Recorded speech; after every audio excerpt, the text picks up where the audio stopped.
नमस्कार दोस्तों, बड़े दिनों के बाद फिर से हाजिर हैं हम आपके लिए। पॉडकास्ट विद शशि शायर में आपका हार्दिक स्वागत है। आज के इस पॉडकास्ट के एपिसोड में हम बात करेंगे प्रेम पर। मीरा का प्रेम, राधा का प्रेम, शिव का सती के प्रति प्रेम,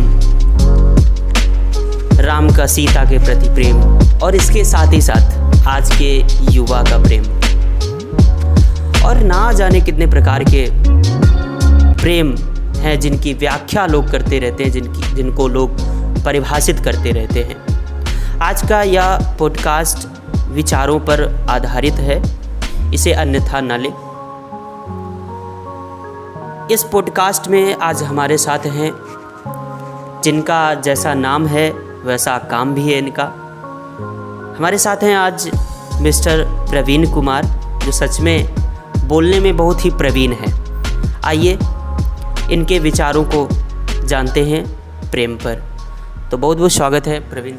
हाँ जी, नमस्ते। बहुत अच्छा लगा आपके पॉडकास्ट में आके, और बहुत दिन से मैं सोच रहा था कि आपसे मिलूं, बातें हों, और आप हमें इनवाइट किए, तो इसके लिए बहुत बहुत धन्यवाद। सच कहे तो हम भी बहुत हमारे दर्शक और हम सभी बहुत एक्साइटेड थे कि अगला जो पॉडकास्ट आए वो प्रेम पर आए। तो वो दिन आ ही गया, वो समय आ ही गया जब हम प्रेम पर बात करेंगे। उससे पहले प्रवीण के बारे में मैं बता दूं, ये राजनीति शास्त्र के बहुत ही अच्छे छात्र रहे हैं और इन्होंने बायजूस यूपीएससी शायद आज की प्रिपरेशन कराती है, यूपीएससी प्रिपरेशन कराती है वो संस्था बायजूस, उनके द्वारा इनको स्कॉलरशिप प्राप्त है। आइए प्रेम पर बात करने से पहले जानते हैं इस स्कॉलरशिप को प्रवीण जी ने किस तरह से प्राप्त किया और क्या प्रोसेस रहा है उसका। प्रवीण जी। सर, स्कॉलर की बात करें तो उस समय शुरुआती दौर था मेरा बीए का, और एक होता है छात्र के प्रति जुनून, किसी चीज़ को पाने का जुनून, और मेरा भी जुनून था।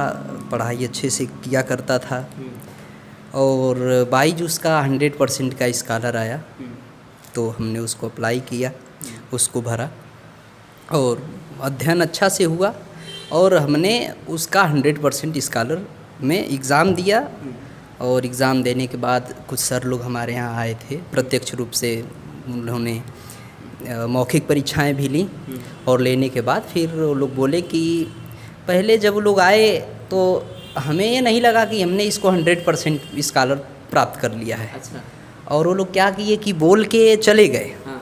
बोल के चले गए कि आप बहुत मेहनत किए हैं, आपको टैब मिलेगा, आपको किताबें मिलेंगी, आपके आगे की शिक्षा हम लोग ऐसे फ्री में देंगे। तो हमें लगा कि ठीक है, बहुत अच्छी बात है, और बता के चले गए। 10 दिन तक कोई मैसेज नहीं आया। अच्छा। अब हम बायजूस को कहाँ ढूंढेंगे, गूगल करेंगे या क्या, कुछ भी नहीं किए हम, कुछ भी।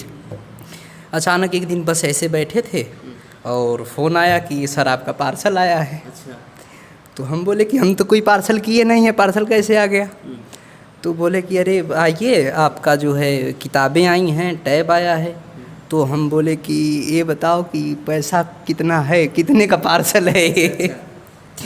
तो वो लोग बोले कि नहीं, ये आपका कि फ्री में आया है बायजूस की तरफ से। हम बोले कि ठीक है सर, हम आ रहे हैं। बाहर गए, अपना पार्सल लेके आए, टैब खोले, उसके बाद कॉल आई हमें, और फिर उसके बाद उनकी गाइडलाइन मिलती रही, और इसमें बहुत अच्छा रहा। करीब 19 किताबें थी हमारे पास, और अभी भी हैं। तो हर प्रकार की जितनी यूपीएससी के छात्र के लिए किताबें चाहिए होती हैं, सारी किताबें हमारे पास हैं। और उन लोगों का गाइड करने का तरीका भी ठीक है। रिकॉर्डेड क्लासें आपको टाइम में मिल जाती हैं, उससे आप पढ़ सकते हैं। तो ये सब हमें सुविधाएं मिली, और ये है कि मेहनत अथक करना पड़ा, बहुत प्रयास किए। और उस समय शुरुआती दौर में मेरे पढ़ाई का शेड्यूल था 16 घंटा 17 घंटा था। लेकिन अब ये है कि थोड़ी ये है, जीवन में परिस्थितियाँ बदलती रहती हैं, और पिताजी के एक्सपायर होने के बाद थोड़ी पाँव डगमगाया, और ठीक है, अभी भी चल रहा है, प्रयास है सब चीज़ों का, और आगे अच्छा होगा। तो आपने ये तो पूरी जर्नी आपने बता दी स्कॉलरशिप की प्रवीण जी, लेकिन स्टूडेंट को गाइडलाइन, सबसे बड़ी बात है कि उसको गाइड कोई कर दे, अच्छी गाइडलाइन और समय पर सही गाइडलाइन मिल जाए। तो प्रवीण जी, आपको कैसे पता चला कि बायजूस के द्वारा एक एग्ज़ाम कंडक्ट कराया जाता है या 100% स्कॉलर दी जाती है, किसके थ्रू आपको पता चला, और फिर मतलब उस पर आपने अमल कैसे किया और ट्रस्ट कैसे कर लिया? क्योंकि सबसे बड़ी बात होती है कि हम सामने वाले पे ट्रस्ट कर पाएँ जो हमारे साथ जो है ऑन कैमरा भी नहीं बैठा है, कैमरा के पीछे मतलब बायजूस जो है वो केवल वेबसाइट पर है, गूगल पर है या यूट्यूब पर है। तो ऐसे में हालांकि है बहुत बड़ी कंपनी, एजुकेशन कंपनी है एक प्राइवेट, लेकिन फिर भी ट्रस्ट कर पाना इतनी जल्दी थोड़ा मुश्किल होता है। तो कैसे प्रोसेस शुरू हुआ, कैसे? ऐसा है सर कि आपका सवाल ये था कि आपको कैसे ट्रस्ट हुआ, कैसे पता चला। असल में किसी को किसी चीज़ का एक उदाहरण के तौर पर बोला जाए कि किसी चीज़ को पाना होता है तो उसके लिए वो खुद स्वयं रास्ता बना लेता है। अगर किसी को भूख लगेगी तो भी खाने का मार्ग ढूंढेगा, किसी को कहीं किसी मंजिल पर पहुंचना है तो भी अपना पथ ढूंढेगा, किस पथ पर चलें। और इसी प्रकार मेरा भी था कि हम पढ़ाई में बड़े लो थे, कुछ नहीं आता था, एक तरह से बैक बेंचर थे। तो हमारे मिलने वाले हमारे दोस्त हमें बार बार प्रताड़ना देते थे कि आपको कुछ नहीं आता है, कुछ नहीं आता है। वास्तव में कुछ नहीं आता था। उसके बाद हमें ये लगा कि हम कुछ ऐसा करके दिखाएंगे कि जो सबसे टफ परीक्षा हो उसको हम निकाल के दिखाएंगे।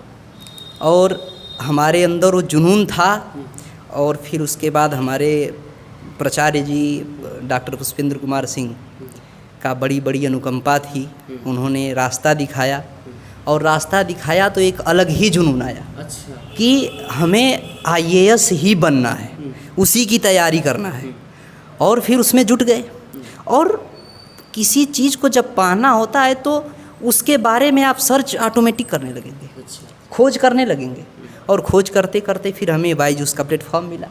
हालांकि डिजिटल सब कुछ है। तो हमने देखा और फिर कहा, बस हमारा कोई ये भावना नहीं था कि हमें बायजूस को क्रैक करके और इसका स्कॉलर क्रैक करके हमें किताब लेना है, टैब लेना है, ETC, ये कुछ नहीं था।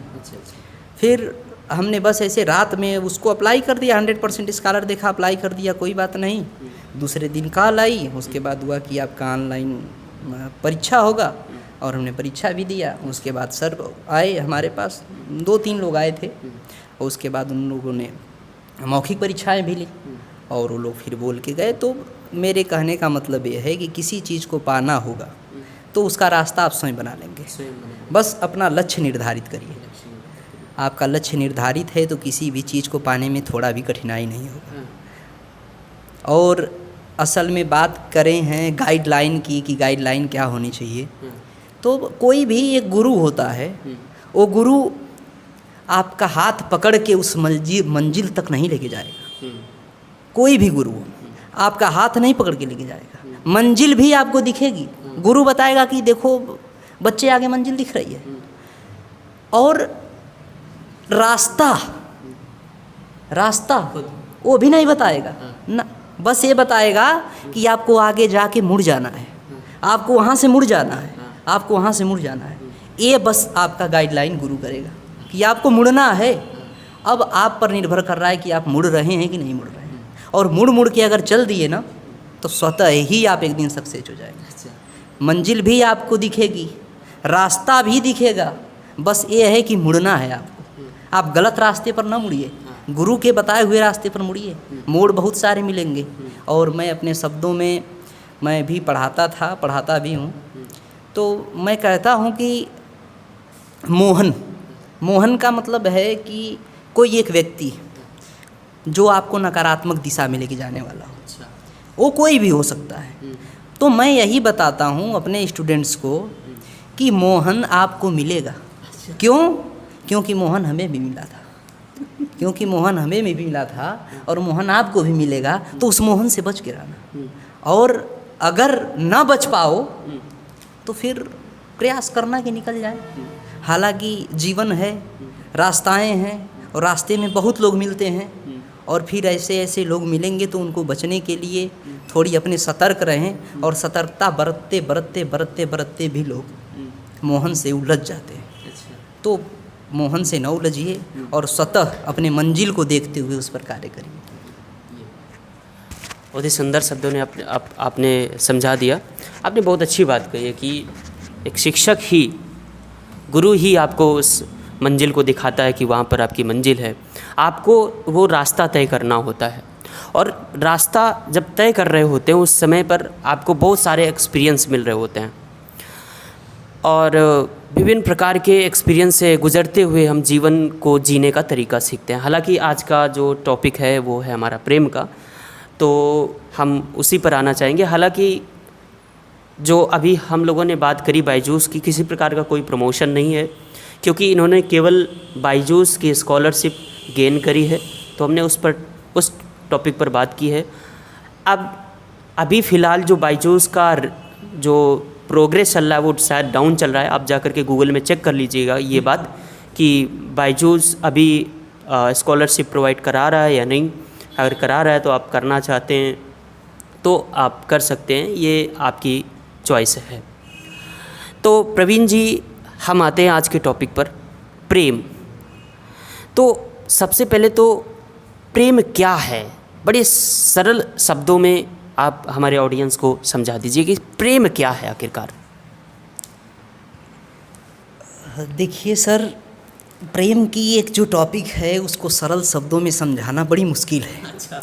क्योंकि प्रेम शायद तब से शुरू हुआ होगा जब से इस पृथ्वी पर, इस इहलोक पर जीव की उत्पत्ति हुई होगी, तो तब से प्रेम चला आ रहा है।